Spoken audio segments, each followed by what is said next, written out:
10 साल से परिक्रमा भी कर रही हूँ, लेकिन 10 साल से अभी तक कोई राग द्वेष नहीं गया है।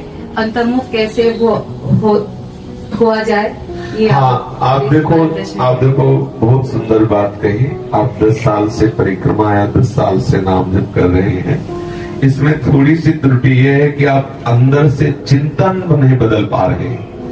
बाहरी क्रिया, कल हम एकांत में लोगों से ऊपर चर्चा कर रहे थे कि भाई अगर हम अपने हृदय की बात सत्संग में बोल दें तो बहुत लोग असाधन परायण हो जाएंगे। असाधन परायण, हृदय की बात बोल। हृदय की बात यह है कि बात साधना से नहीं बनती, बात असाधन के त्याग से बनती है। समझ रहे ना?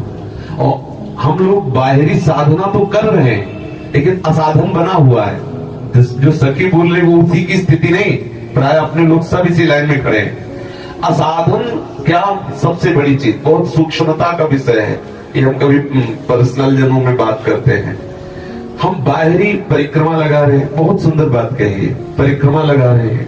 ये बात, इसकी बात वही समझ सकता है जो साधन परायण है, नहीं तो बाहर से जो परिक्रमा लगा रहे हैं, धाम की है ना, लेकिन परिक्रमा लगाते समय चिंतन क्या हो रहा है, ध्यान करना है।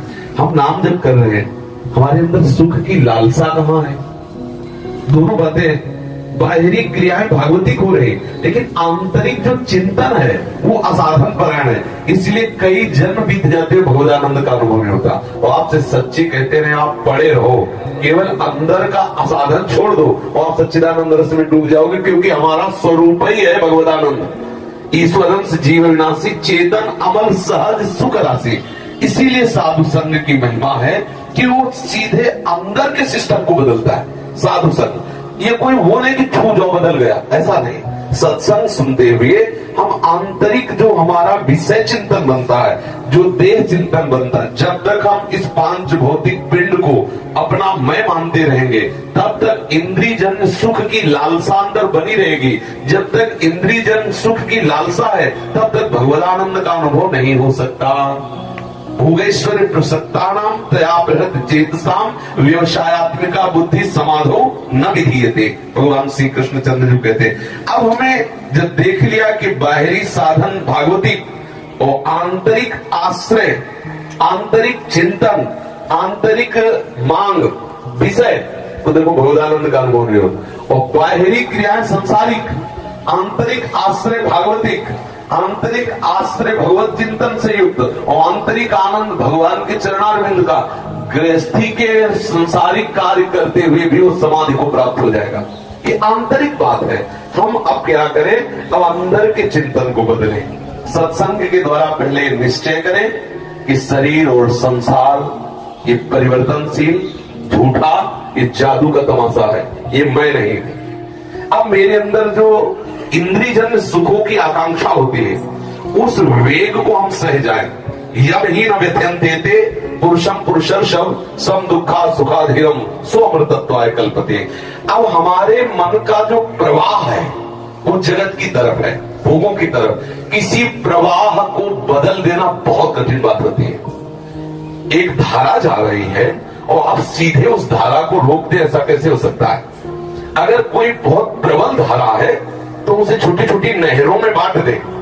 छोटी छोटी अगर नहरें निकाल दे तो हम बहुत जल्दी उस धारा को मोड़ सकते हैं।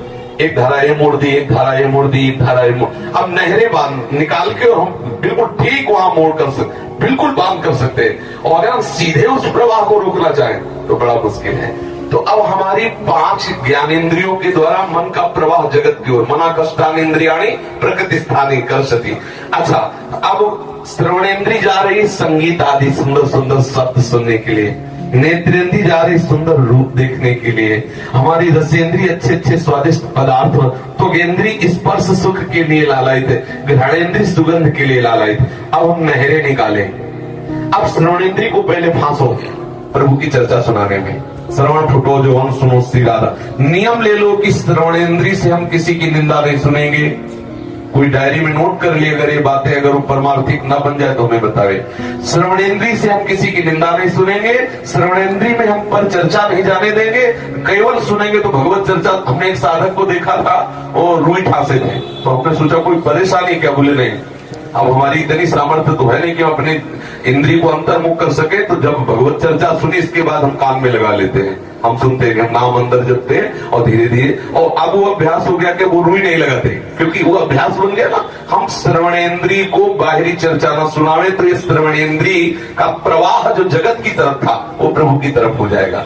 अब हम रसेंद्रिय को अमनिया न पवावे, एक एक इंद्रिय का प्रवाह आप रोकोगे ना, यह है नहर निकालना, तो आप सीधे मन को रोक सकते हैं। और अगर आप इंद्रियों को न रोके सीधे मन पर प्रहार करें तो इतना, जैसे कोई धारा जा रही हो, आप सीधे आगे रोको तो उछल करके वो उस बांध को तोड़ देगी, तो मन तोड़ देता है हर बांध को। अब हम रसेंद्रिय में जो भी पावे, शास्त्र सम्मत सतोगुणी आहार भगवत अर्पित किया हुआ, कोई इसको निर्वाह करके देख ले, अगर बदल न जाए तो बताए। वही भोजन पाना है जो एक साधक को पाना चाहिए, सात्विक भोजन पाना है और भगवत अर्पित करके पाना है। स्वेच्छाचारी नहीं बनना भोजन में कि चटर मटर ये वो। तो आप देखो रसेंद्रिय आपकी धीरे धीरे पवित्र होने लगेगी, तो भगवान नाम का स्वाद आपको मिलने लगेगा। और त्वगेंद्रिय भगवत सेवा स्पर्श सुख, रजरानी का स्पर्श सुख, या कभी भक्त के चरण आदि स्पर्श सुख, नहीं तो बचावे स्पर्श सुख से त्वगेंद्रिय को। स्पर्श सुख इसे होने न दे, न तो कोमल वस्त्रों का न कोमल शरीर का। स्पर्श सुख से अगर हम त्वगेंद्रिय को बचा ले और घ्राणेन्द्रिय को प्रभु के चरणों में चढ़ा हुआ सुगंध हो, वो चाहे तुलसी जी की हो, चाहे पुष्पमाला की हो, चाहे इत्र की हो, अगर हम इस तरह अपनी इंद्रियों को मोड़ दे तो मन इंद्रियों के द्वार से ही बहिर्मुख होता है, वो मन भागवतिक हो जाएगा। नहीं तो मना खष्टान इंद्रिया में प्रकृति स्थान नहीं कर सकती। पहले हम इस सूत्र को जीवन में उतारे तो देखो बदलाव हो जाएगा। और भजन उसी का होता है जिससे राग होता है। माला चल रहा हरि का, लेकिन राग विषय का, तो आंतरिक सच्चा भजन माना जाता है चिंतन। इसीलिए कहीं भी भगवान श्री कृष्ण गीता जी में बोले तो चिंतन पर बोले, अनन्यस चिंतयन्तो माम अनन्य चेता सततम यो माम स्मृति नित्यसा। स्मरण, चिंतन, अनन्य चित्त। क्यों? क्योंकि आनंद का अनुभव चित्त से होगा। अब हम माला तो हाथ में चल रहा और चित्त कर रहा विषय चिंतन, तो विषय है परिवर्तनशील, दुख में, नाशवान, क्लेश में, अशांति में, तो हृदय दुख में, क्लेश में, अशांति में हो रहा और माला चल रहा हाथ में। समझ में आ रहा ना? अगर हमारा चिंतन बदल जाए तो अभी आनंद हो जाए। हम चिंतन बदलने की चेष्टा करें। हम 5 ज्ञानेंद्रियों से जो बाहरी व्यवहार शब्द स्पर्श रूप रस गंध का जागतिक हो रहा है उसे भागवतिक करें और निरंतर सुमिरन की अंदर वाली वृत्ति, हम ज्यादा जोर अंदर की वृत्ति। किसी को भी ये नहीं कहते आपको 10 माला करना है, 5 माला, वो पूछे तो भले ऐसे कहते, तो क्या हमारा माला की तरफ दृष्टि नहीं, हमारी दृष्टि आपके चिंतन की तरफ है। आपको धीरे धीरे अपना चिंतन बदलना है। धीरे धीरे नाम का चिंतन, मंत्र का चिंतन, वाणी का चिंतन, धाम का चिंतन, लीला का चिंतन, रूप का, इसके चित्त को फंसाना है। बंधन और मोक्ष किसका? मन का। मन प्रभु का चिंतन तो मुक्त और जगत का चिंतन तो बंधन। हम बाहरी क्रियाओं पर जोर देते हैं। अगर परिक्रमा लगा रहे हो, मैं बाहरी चिंतन, बाहरी बात हो रही तो रोक दो परिक्रमा, पहले वो खड़े हो जाओ, पहले अपना चिंतन संभालो, फिर एक एक कदम धीरे से बढ़ाओ। आप रसोई बनिया करो, चिंतन गलत हो रहा, रोक दो वहीं, पहले चिंतन ठीक करो, पहले ये रसोई ठीक करो, फिर रसोई में। हमारा सिद्धांत जो शास्त्र का है वो अगर हम उतार लेंगे तो बहुत जल्दी भगवत आनंद मिलेगा। अगर आनंद न मिलता तो इतने सब संत महात्मा है, एक पार्टी बन जाती हरि के विरोध में, कर देंगे विरोध। देखो ब्रह्मा जी ने विरोध कर दिया जब बलि को बांधा वरुण पास से और कहा कि अब तुझे नर्क की प्राप्ति होगी। तूने कहा कि 3 पग पृथ्वी दान करूं और कहा किया 2 पग में हम मैंने नीचे और ऊपर के सारे लोग नाप लिए, अब तीसरा पग पूरा ना होने के कारण तुझे नर्क मिलेगा। ब्रह्मा जी कूद पड़े बीच में, बोले गलत बात प्रभु। देखो ब्रह्मा जी अपने, जबकि बलि ने ब्रह्मा जी की तरफ कुछ इशारा भी नहीं किया, ब्रह्मा जी आ गए और उनका ये गलत बात प्रभु, आपको ऐसा नहीं कहना चाहिए। समस्त दिशाओं से हाहाकार हो गई। सिद्ध चारण गंधर्व जितने भी सब प्रभु के विरोध में बोलने लगे। क्या? कि प्रभु आपको जो दुर्वांकुर अर्पित कर दे, एक चुल्लू जल दे दे, एक तुलसी दल दे दे तो आप बिक जाते हो। इसने अपना संपूर्ण जीवन दे दिया, संपत्ति दे दी, प्राण दे दिए, गुरु विरोध में गए हो गए, लेकिन आपको नहीं छोड़ा। हरि आपको ऐसा नहीं करना। तो हरि तो उस समय परीक्षा ले रहे थे, मुस्कुरा दिए। अगर आप ठीक सिद्धांत से चलते हो तो आपको आनंद ना मिले, ऐसा हो नहीं सकता। इतने संत महात्मा थे, एक पार्टी बन जाती हरि के विरोध की कि नहीं भैया हमें 20 साल हो गए करते आनंद नहीं मिला। लेकिन जिससे भी पूछोगे सच्चे मार्ग के पथिक को तो आंसुओं से आपको बताएगा कि आनंद क्या होता है। वो बताए हृदय जाने मोरी छाती, हृदय फट जाए। सच्ची कहते हैं हरि इतना प्यार करते हैं कि वो वाणी का विषय नहीं क्यों कितना प्यार करते हैं, मतलब वो तो एक एकांतिक हृदय की बात है। मीरा जी कहते जाने मोरी छाती।